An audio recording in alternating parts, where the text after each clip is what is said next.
Assalamualaikum warahmatullahi wabarakatuh. Apa kabar sahabat beriman? Selamat datang di Magenta Islam.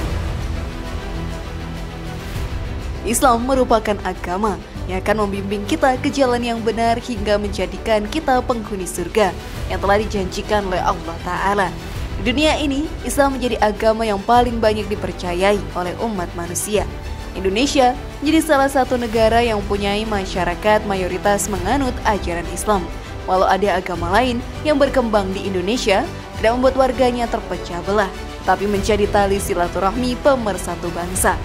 Sering berkembangnya zaman, banyak ajaran kepercayaan baru yang berkembang di penjuru dunia. Beberapa ajaran baru ini sangat melenceng dari ajaran Islam. Namun dari beberapa cara ibadahnya mirip dengan ibadah yang para umat muslim lakukan. Hal ini pun sangat meresahkan, karena banyak orang yang terjerumus ke dalam ajaran agama yang salah dan menafsirkannya.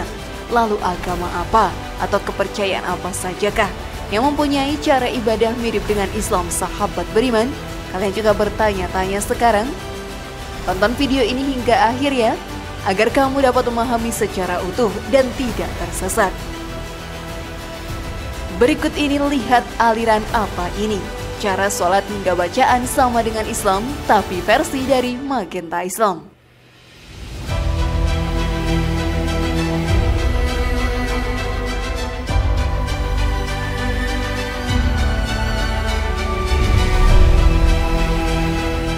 Memasuki zaman modern ini, sudah banyak bermunculan kepercayaan-kepercayaan atau agama baru di setiap negara yang ada di dunia ini.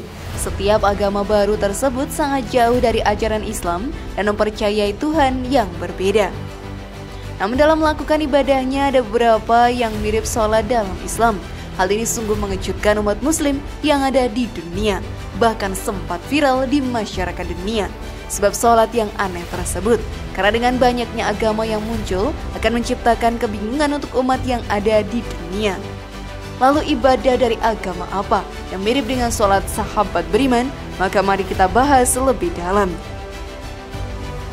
Namun sebelum lanjut, klik dulu tombol loncengnya supaya kita tetap bertebar syiar melalui channel ini. Mari berbagi pengetahuan dan ilmu yang bermanfaat. Amin ya robbal alamin.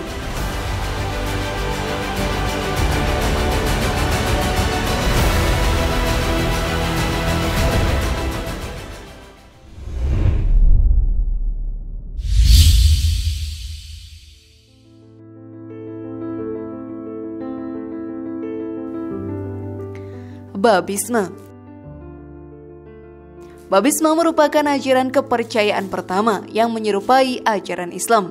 Dalam sejarahnya, kepercayaan ini pun berkembang di Persia pada tahun 1844 hingga 1852.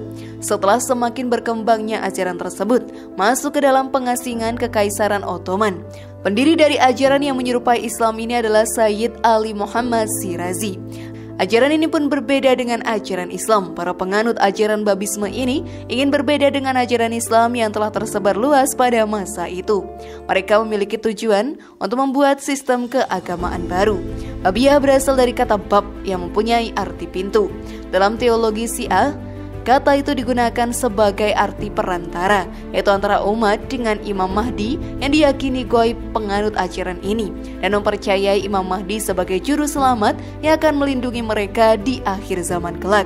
Mereka berpendapat bahwa Imam Mahdi masih hidup dan bersembunyi di belahan dunia yang tidak kita ketahui. Imam Mahdi juga membatasi komunikasinya dengan orang-orang yang ada di sekitarnya agar persembunyiannya tidak diketahui pula. Persembunyiannya, sahabat beriman, ditunjukkan agar musuh-musuh tidak mengetahui dirinya dan mereka mempercayai bahwa Imam Mahdi akan kembali muncul sesaat sebelum hari kiamat tiba dan menjadi pelindung sekaligus penyelamat umat babisme ini. Ia akan memimpin peperangan melawan kejahatan dan mengalahkan semua orang kafir dan akan memulai pemerintahan yang baru dengan penuh keadilan. Perbedaan dengan Islam yang paling mencolok adalah kaum babisme tidak mempercayai Allah sebagai Tuhan, Sang Pelindung dan Sang Pencipta. Hal ini pun sangat melenceng dengan ajaran Islam yang mewajibkan setiap umatnya untuk beribadah kepada Allah Ta'ala. Perintah untuk beriman kepada Allah sudah tertulis jelas dalam Al-Quran. Sesungguhnya Rabbmu ialah Allah yang telah menciptakan langit dan bumi dalam 6 masa. Lalu dia bersemayam di atas ars. Dia menutupkan malam kepada siang yang mengikutinya dengan cepat. Dan diciptakannya pula matahari, bulan dan bintang-bintang. Masing-masing tunduk kepada perintahnya. Ingatlah, menciptakan dan memerintah hanyalah hak Allah. Maha penuh berkah Allah, Rabb semesta alam. Quran Surat Al-A'raf ayat 54. Oleh karena itu, ajaran ini pun sangat berbeda dengan Islam. Jangan sampai kita terjerumus ke dalam ajaran yang melenceng dari perintah Allah dan Rasul-Nya.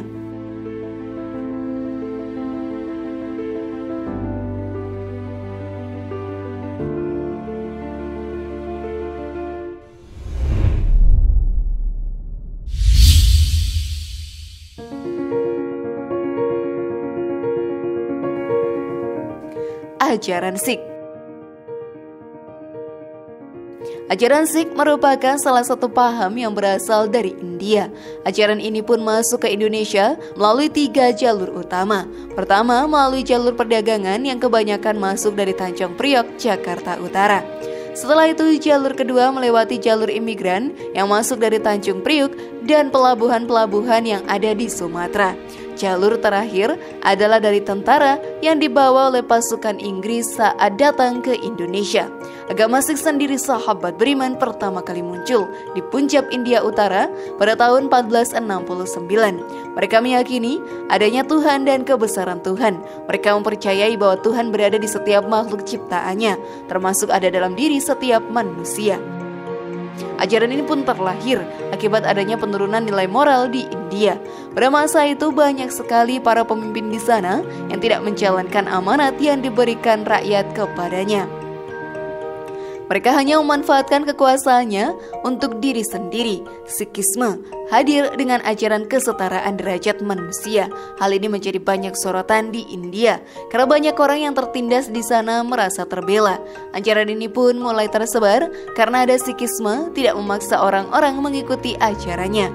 Mereka diberi kebebasan untuk menentukan kepercayaannya. Penganut Sikhisme mempunyai ciri khas memakai turban di kepalanya dan selalu merapikan rambutnya.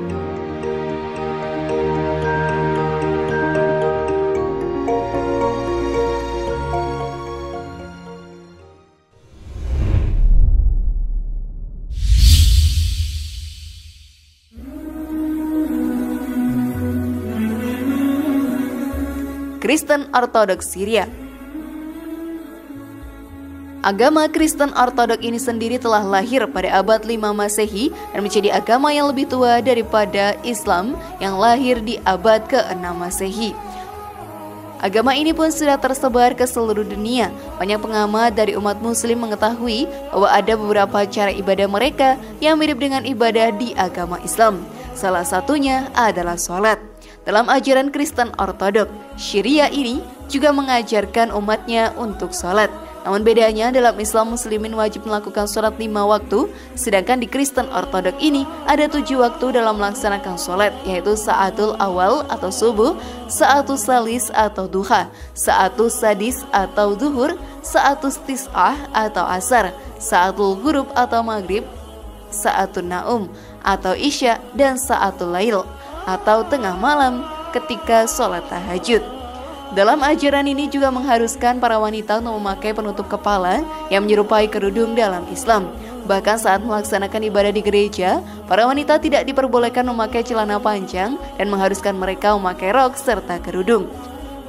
Dalam Islam pun kita juga diperintahkan untuk memakai hijab seperti yang dijelaskan dalam Al-Quran. Hai Nabi, katakanlah kepada istri-istrimu, anak-anak perempuanmu dan istri-istri orang mukmin, hendaknya mereka mengulurkan jilbabnya ke seluruh tubuh mereka. Yang demikian itu supaya mereka lebih mudah untuk dikenal. Karena itu mereka tidak diganggu dan Allah adalah Maha Pengampun lagi Maha Penyayang. Quran Surat Al-Ahzab ayat 59. Di agama Kristen Ortodoks Syria ini juga ada ajaran untuk puasa. Untuk umat agama ini, berpuasa selama 40 hari berturut-turut dimulai pada bulan April. Lalu mereka juga biasa melaksanakan puasa sunnah pada hari Rabu dan Jumat.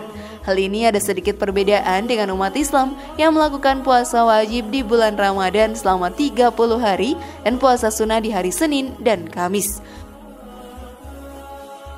sahabat beriman banyak agama yang hampir menyerupai Islam namun menyembah Tuhan yang berbeda. Sebagai umat yang beriman kepada Allah Ta'ala, kita pun harus berhati-hati dalam menyerap ajaran dari agama lain dan terus meningkatkan keimanan kita kepada Allah Ta'ala agar kita menjadi tidak tersesat.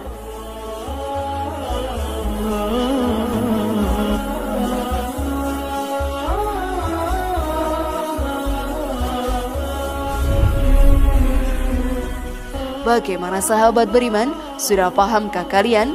Semoga informasi tadi bermanfaat ya dan membuat kita berpikir lebih bijak. Sekali lagi mari bangun Magenta Islam ini dengan cara klik tombol subscribe, like, share, dan aktifkan tombol loncengnya. Wassalamualaikum warahmatullahi wabarakatuh. Dan jangan lupa tonton video yang lainnya.